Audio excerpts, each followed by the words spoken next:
All right, thanks for sticking with us. Once again, it's Miles Around. In our first In the Driver's Seat this week, we're going to take a look at this. It's not really a fire engine red, although it looks like it, but it's Infiniti's G35S. This car shares the same platform as the Nissan 350Z, and of course Nissan is the parent company for Infiniti.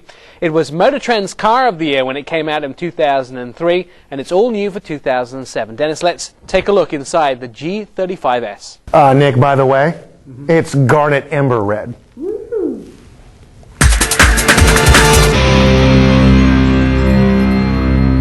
So we have the hood of the vehicle open. I can tell you right now, Dennis, I don't even have to get inside this engine to know it's a 3.5-litre V6. Do you know how I know that? You finally did your homework? No, actually it's written right on the engine, so I'm a little bit of a cheater. But tell us a little bit about what's under the hood. You never ever study.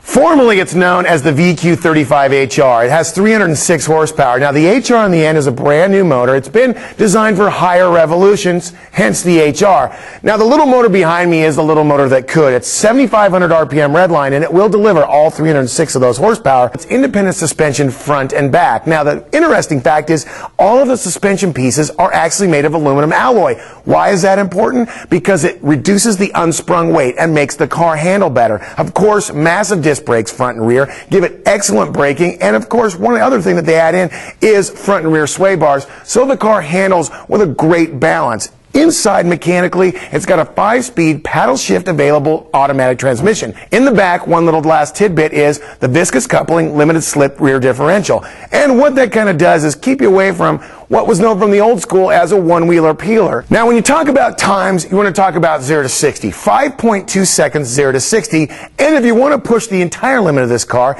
it'll go from 0 to 150 in 38.2 seconds. That's under 45 seconds, and you're at terminal speed. Infiniti has done a great job of taking the front end of their cars and making it as if it's a piece of art. The grille is as if it's the art inside the picture, and then the headlamps are like the frame. Now, Infiniti and just about every manufacturer out there these days takes the headlamp seriously as a design cue. They're as if they're the Rolex on the wrist of a nice businessman's suit.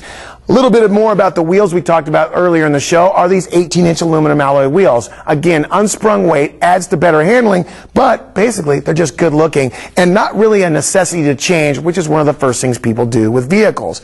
Now, a couple things right here in the vehicle I want to mention. One is the lack of chrome. Now, Infiniti only uses a tiny bit of brushed aluminum around the windows to make it almost, again, a framed piece of the vehicle. And again, this nice little belt line around the rear view mirror here does kind of give it another styling cue that I personally enjoy.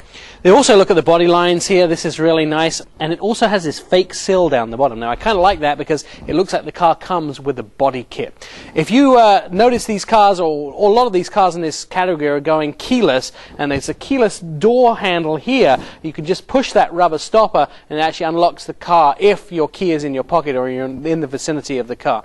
On the back end, we have a chrome spoiler. We also have LED tail lights and twin-tipped chrome exhaust. And remember, Infiniti were one of the first car companies to acoustically train their exhaust in their vehicles. And this one sounds really good.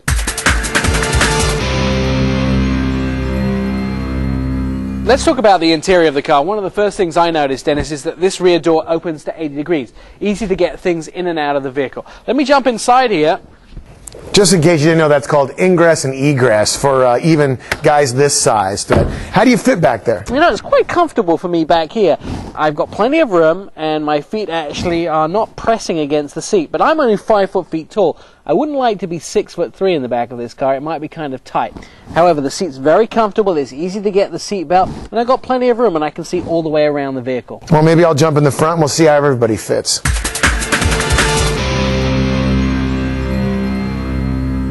Now that we've jumped inside the G35S, I want to talk about a lot of the technology that's here in the interior, but first off, I've got to talk about the driver's position.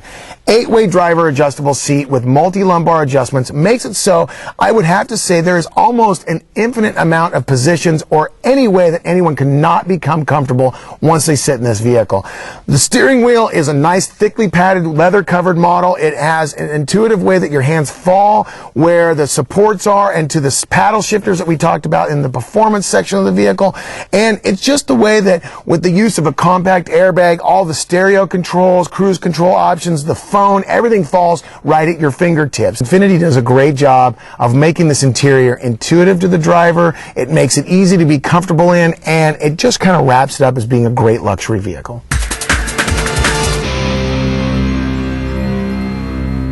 Right, so we've looked all around the G35S. Dennis, give me 2 ups and 1 down of this vehicle.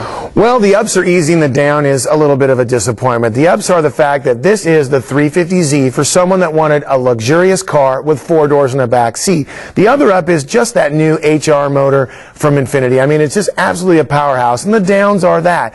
Really bad fuel economy when it is driven the way it was intended to be driven. At 6'2" and a little bit over that, the back seat's a bit cramped. The ups for me of this vehicle are quite simple. This is the first Nissan Infiniti that I've ever seen that doesn't have any nasty plastic parts. In fact, it's really, really well made. The other up for me is the driving experience. I'll tell you, I haven't driven a car this great in a long time. It really made me feel like a sports car driver.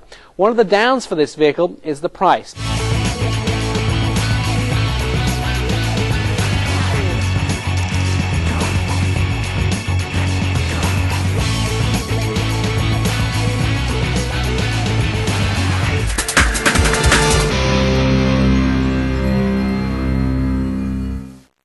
Here are the guys that make miles around possible. The Russ Auto Group, Baxter Auto Parts, Northside Ford, Ray Reese Dealerships, 4 Wheel Parts Performance Center, Grand Prix Imports, and J. Lee's Auto Group.